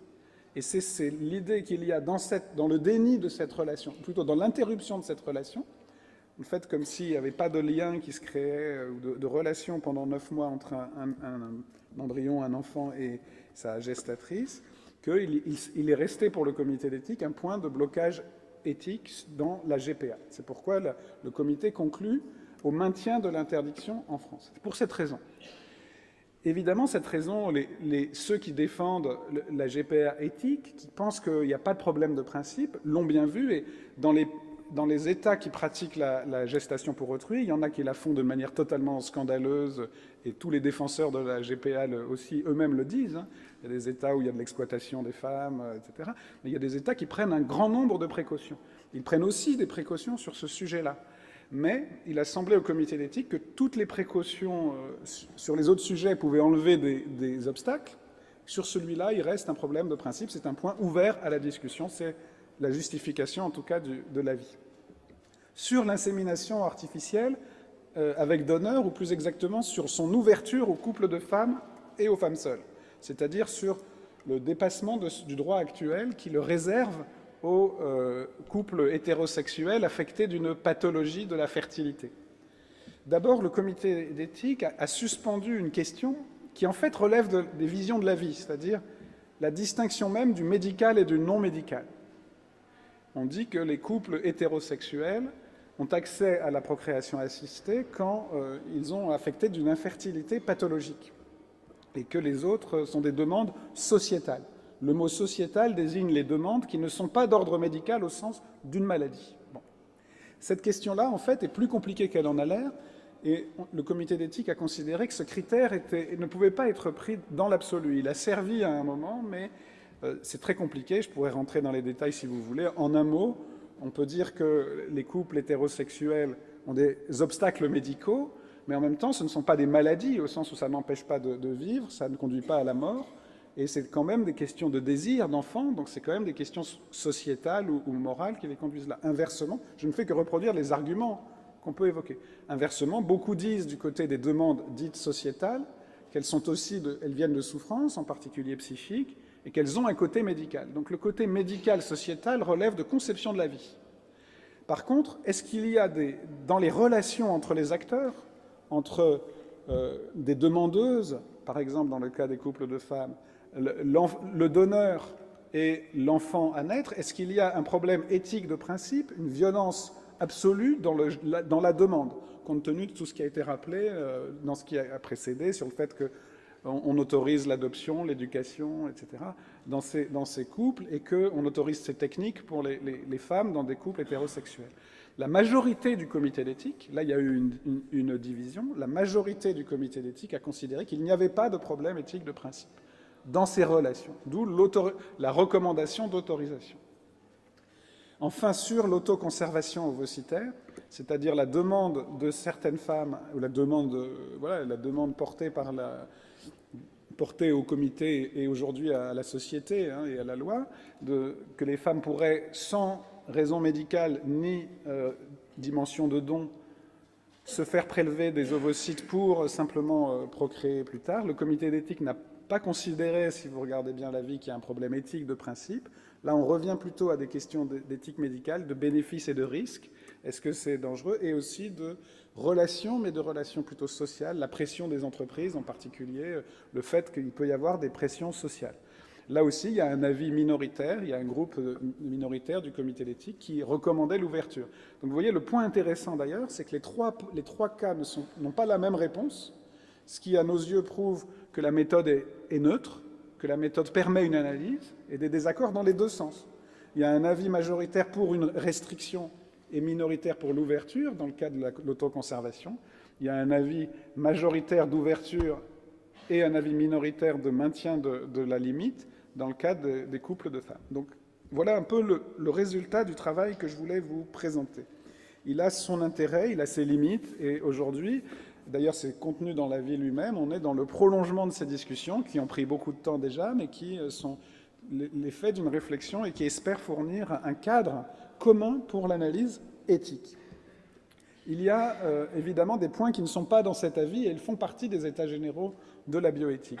Je vais en citer un ou deux et je voudrais aussi évoquer ce que j'appellerais des points de contexte. Des points de contexte qui ne sont pas indifférents à l'éthique. Là aussi, il faut distinguer. Moi, je suis professeur de philosophie. La première chose qu'il faut faire dans la philosophie, comme en droit d'ailleurs, sans doute en médecine aussi, c'est des distinctions. Bon. Donc il faut traiter un sujet. Là, on a traité la question propre des effets éthiques de ces techniques comme telles. Maintenant, il y a des points de contexte.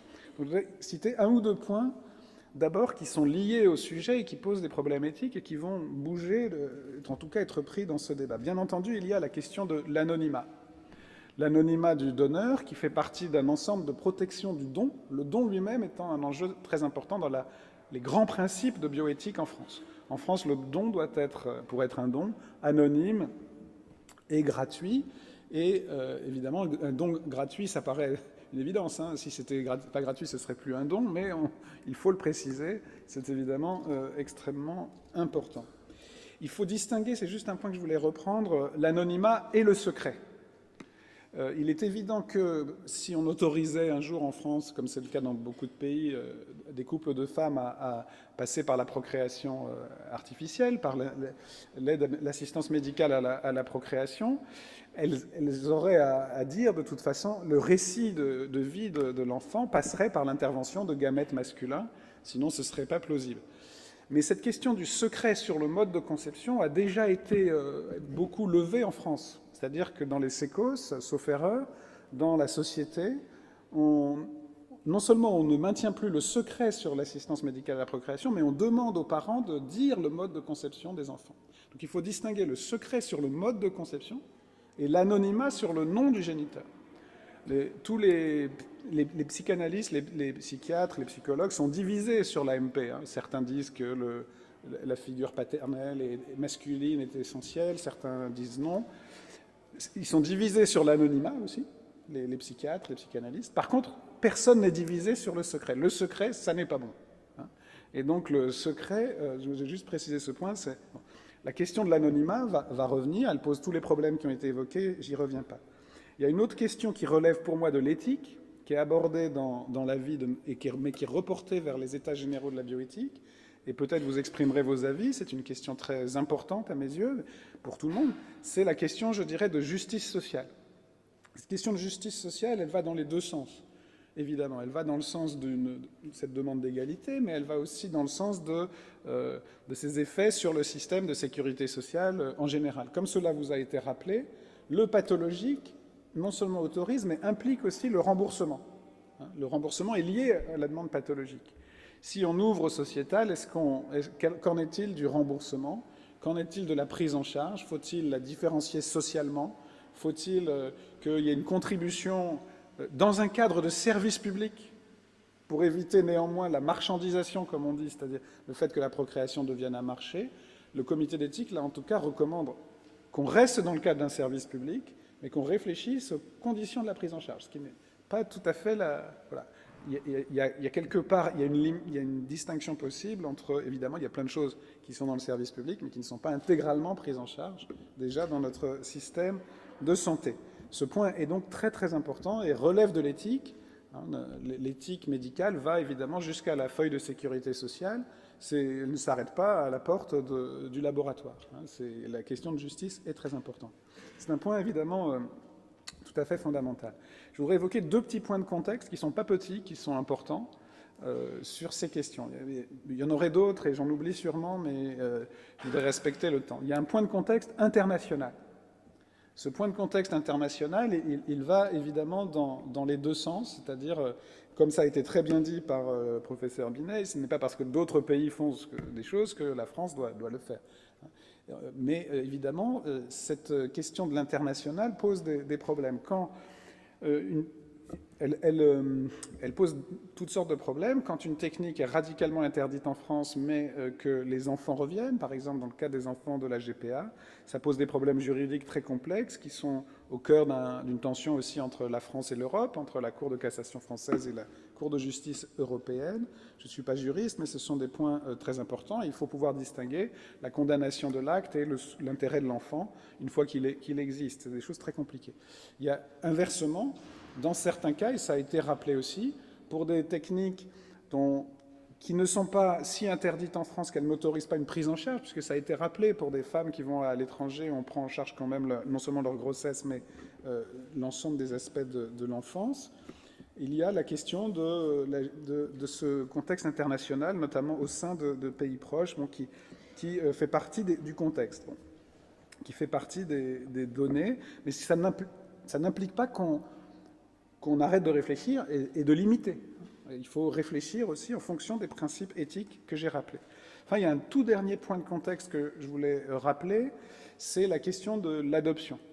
On dit souvent, et je pense qu'on a raison, qu'il faut relier ces questions, c'est-à-dire une alternative possible à l'assistance médicale à la procréation est évidemment le recours à l'adoption. L'adoption qui, dans son principe, est un geste fondamentalement éthique, reconnu depuis le début de l'humanité, et qui répond à deux problèmes éthiques à la fois, finalement. Une demande d'enfant d'un côté et une détresse d'un enfant existant de l'autre. Il faut donc aussi réfléchir aujourd'hui sur l'adoption. Ce qu'il faut savoir, c'est que les conditions de l'adoption en France sont devenues de plus en plus restrictives et dans le monde aussi sont devenues de plus en plus difficiles. Donc la réflexion sur ce point de contexte doit aussi intégrer son état actuel. Et en même temps, il faut maintenir aussi un coup de projecteur sur l'adoption comme lié dans le contexte à cet ensemble de sujets. Donc vous voyez que c'est des sujets très complexes qui touchent à l'éthique à la fois comme représentation de la vie, comme limite des gestes qu'on peut se faire les uns aux autres dans une société, et comme grand principe démocratique. Mais ce sur quoi je voudrais conclure, c'est justement que, au fond, la condition première de l'éthique, c'est le cadre commun où on discute de ces questions. Et de ce point de vue-là, aussi bien la loi française que les instances qu'elle a instituées, et le Comité national d'éthique a précédé les lois de bioéthique, mais a été réinstitué par les lois de bioéthique à un certain moment donné, les états généraux de bioéthique, tout ce que nous faisons ensemble fait partie de la consolidation de ce cadre.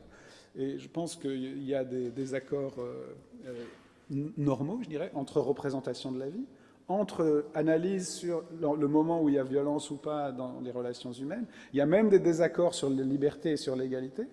Mais par contre, il faut absolument construire et maintenir le cadre pour ces discussions, qui est la condition première de l'éthique.